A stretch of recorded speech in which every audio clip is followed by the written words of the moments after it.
Hey guys, and welcome back to my chess recaps. So in this game, I played against a university professor, which I think was pretty cool. Yeah, and I guess I'll just jump straight into it and we will see how I got on. So again, I was playing with the black pieces against the professor whose name's Pantelis. I've played sort of alongside him on different boards in quite a few rapid games since. He's a really nice guy. So this game was also in the Leeds Winter Friendlies, similar to my last game against Rob Owen. And once again, I had the black pieces. So yeah, coming into this game, I had no idea who Pantelis even was. I was trying to, look him up, similar to how I did against Rob, and see, what does he play, but I couldn't find a thing about him online. So I didn't know whether he was going to come to the board, playing e4, d4, c4, g3, knight f3, b3, knight c3. Like he could play any. He could come to the board and play a3. Who knows? But yeah, I arrived. We shook hands, and yeah, he plays e4. So I was here like, okay, this is going to be fairly similar to my game against Rob. Now, I should probably mention that the game against Rob was end of January. This game was the 9th of March. So I'd had sort of like a month in between, sort of trying to get games, but, struggling. I've only played one game. So, yeah, so you got e4, c6. Again, Karo Khan, similar to the game against Rob. He plays d4. Nothing too special here. Played d5, and then we get into an exchange variation Karo Khan. So I know a lot more about the theoretical parts of this now since doing this, because I've studied the opening a lot more. I've got to grips with it a lot more. Back then, I just sort of thought exchange, it's a bit boring. I'm just gonna get my pieces out. So it's bishop d3, knight c6. c3 defending the pawn, obviously. Knight f6, and then he plays bishop g5. And here, if I saw this position now, wouldn't even think about it. I'd just straight away play bishop g4. Attacking the queen. He can't take the knight because his queen's under attack, and then develop e6 next move. So just sort of that. We're sorted. We're fine. Got a nice position here. Evaluation, it always gives white a slight advantage, plus 0.2, but it's nothing. However, instead, I saw this and thought, well, I don't really want him to take, say I played that random move. I don't want him to take and damage my structure like this. This doesn't feel very nice. I didn't want this damaging, because then it leaves the d5 pawn being a massive weakness throughout the game. So instead, I just played the instant e6, which gives white a sizable advantage, actually more so than if I just did the random d7 and let him take that I just did there. The advantage to white is much better, because this bishop is just bad now. There's no way to get this bishop out. It's now just a bad piece, basically. So he just continues developing normally, as do I. Getting my pieces out. Now, I was here at this point. I don't entirely know why I did it, which is going to sound really bad. I think I got up to the board, a bit nervous, not really too sure. So yeah, I just played a slight waiting move of a6. It doesn't hurt the position at all. It's not a bad move. It just doesn't help. Doesn't do anything. It sort of waits. And I'm here like, I'll wait and you can castle, basically. He castles, so do I, and the evaluation at this point is basically +1. It's plus 0.99. So he's got a pretty decent advantage here. And that is predominantly due to this terrible bishop. If you look at his bishop versus mine, his is doing a lot more. It's just my entire position is just very passive here. So he plays queen c2, basically just attacking the h7 pawn. I obviously play h6, provoking his bishop to move backwards. And then I decide, you know what, I'm just going to just start attacking on the queen side. My position's really passive. I need to just start bullying my way out of here. Otherwise, I'm going to be in trouble. So, play b5. He now strikes in the middle with knight e5. Now that this knight is obviously loose and dodgy. So, but that just means that I can take and drop my knight back. He takes because obviously his bishop sees mine. I take back, and I feel like I've solved a fair bit of, like, almost half my problem here. So, I've gained more space on the queen side. This bishop, while it's bad, it has potential long-term future getting out. The knight's now pressuring into the centre. His pieces are sort of just sat back, not really targeting anything. I mean, yes, there's the long diagonal there, but doesn't really do too much. So he obviously plays f4 to defend his pawn.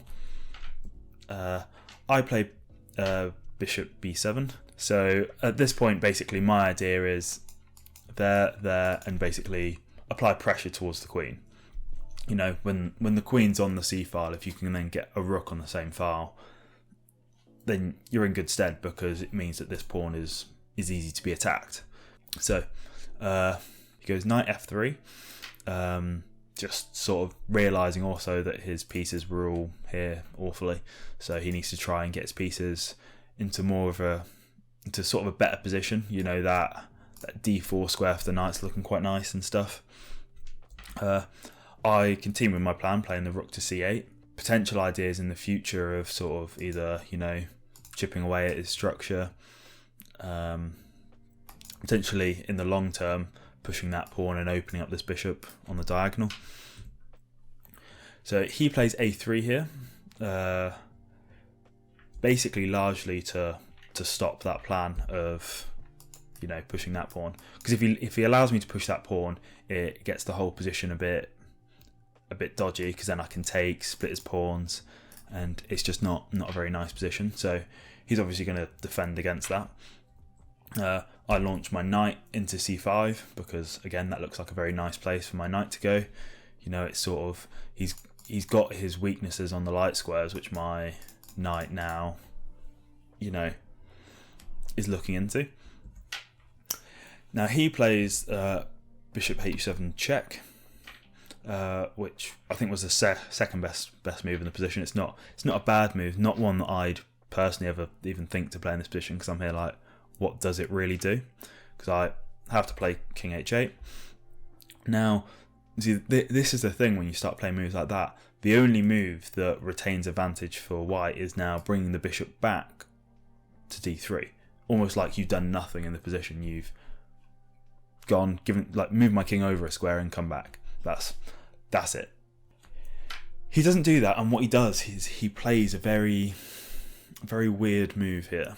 I'm not entirely sure what his mindset was, but he plays rook f2. Now, I presume here he's looking to double up the rooks, sort of create a chance to, explode the board with f5, sorry.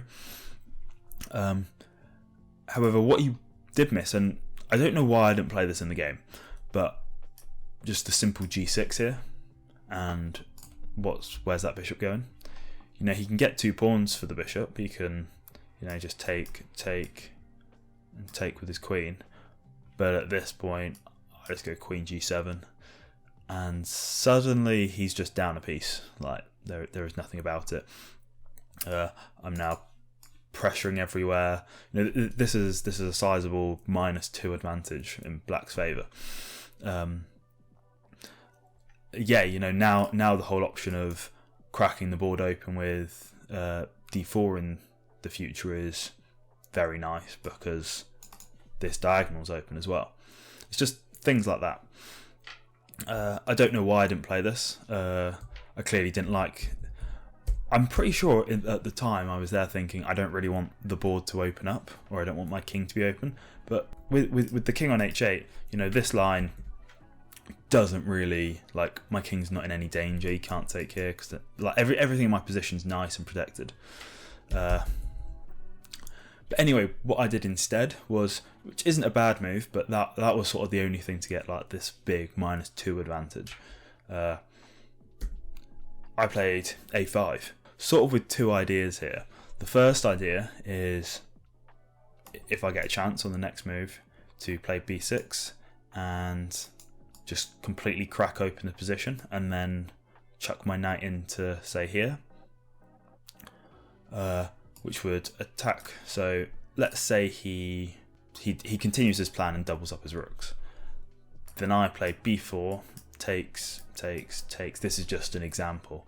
And now, as you see, it's -5 because I've then got this knight move, which cuts the circulation between the queen and the bishop.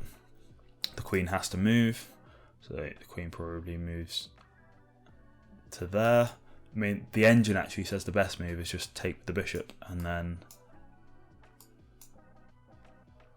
just be up the two pieces, or be down a rook and a knight for a queen. Which, you know, as you can see, if the engine's saying to do that, it's a bad option. Either that, or he can just move his queen and I take the bishop. But that obviously doesn't happen. So after I play a5, he strikes back with b4 because, as I said, he doesn't want that to happen. But there was also another point behind sort of provoking this weakness, and it's that it's nothing to do with this. It's actually to do with the fact that I can just in this position play knight to a4, which looks really bad and really odd, just like chucking my knight out to the edge of the board. And he actually said after the game that he didn't see this move at all. Like, he just had complete mind blank to this move, which is fair enough, it happens. But it makes this pawn horribly weak because it's only defended by the queen, but the queen also still needs to defend the bishop. He continues and just takes the pawn because he's there like, well, it's a free pawn. I thought this was a terrible move, and the advantage is again at sort of the -2.4 sort of region, because, you know, these split pawns, that they're not attacking as a team at all. And it just means that I'll be able to just pick them up as and when I feel like it. So I take back the c3 pawn with the knight, basically threatening to move the knight and win the queen. Quite a simple thing here.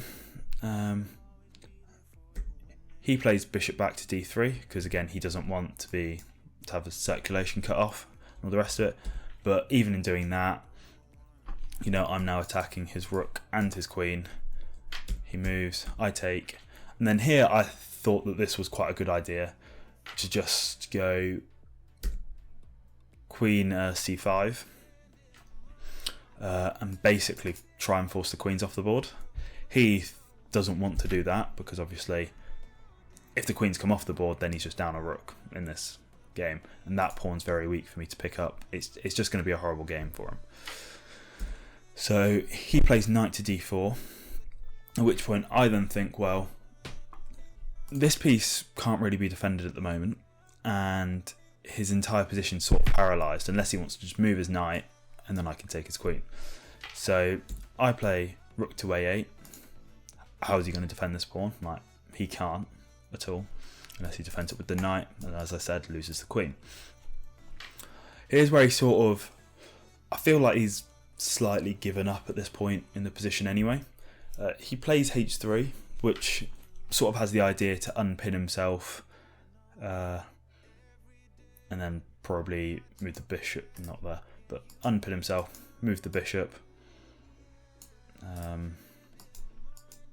Yeah, unpin himself, move the bishop, move the queen, sort of there, and then he can move his knight. The issue with this is, you know, that's way too slow. I take the pawn. He goes out to h2, and as you can see, the evaluations shut up in black's favour because I just play a4, and he can't defend his knight. There's no way that he can move his knight to defend his queen. Because he moved his king away, his queen doesn't have a guard anymore, so he can't just move the knight away. And